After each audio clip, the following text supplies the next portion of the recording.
High, আমি প্রিয়াঙ্কা। স্বাধীনতা দিবসের এই সুন্দর দিনটাকে তোমরা অনেকে অনেক রকম ভাবে উদযাপন করেছিলে, কিন্তু আমার কিন্তু কোনো রকম চেঞ্জেস হয়নি। হ্যাঁ, একটু চেঞ্জেস হয়েছে, সেটা তোমাদের সাথে আমি শেয়ার করছি। দাঁড়াও দাঁড়াও। তো সকালে রেডি হচ্ছিলাম, এদিকে দেখো মা পায়েস নিয়ে এসছে খাওয়াবে বলে, আর এনার সকাল সকাল আগমন ঘটে গেছে। সে ওয়েট করছিল কখন আমি তাকে দেখা দেবো।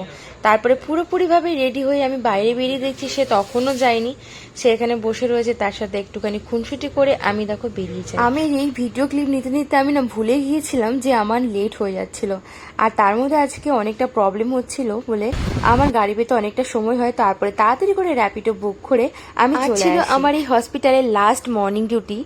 আজ লাস্ট মর্নিং করার পরে আমাকে নাইট করতে হবে। নাইট করে আমাকে এখান থেকে বিদায় নিতে হবে, মানে বিদায় নেওয়ার পালা চলে এসছে। আমি নোটিস পিরিয়ডে আছি। আর এই পিরিয়ডটার একটা আলাদাই অনুভূতি রয়েছে, যেটা আমার মধ্যে হচ্ছিল, কিন্তু আমি তোমাদের সাথে এটা আজ শেয়ার করছি না, এটা অন্য কোনো ভিডিওতে শেয়ার করব। আমার বান্ধবী আজ মর্নিং এর লাস্ট ছিল বলে সে আমার জন্য ওয়েট করছিল অনেকক্ষণ ধরে।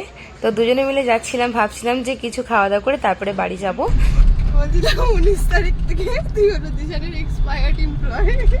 তো তুই আমাকে তো এক্সপায়ার করে দিলি তুই।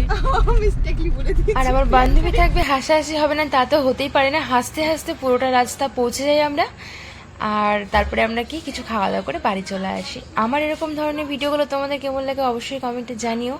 তো আজ এতটাই, দেখা হচ্ছে নেক্সট কোনো ভিডিওতে। চলো টাটা, ভালো থাকবে।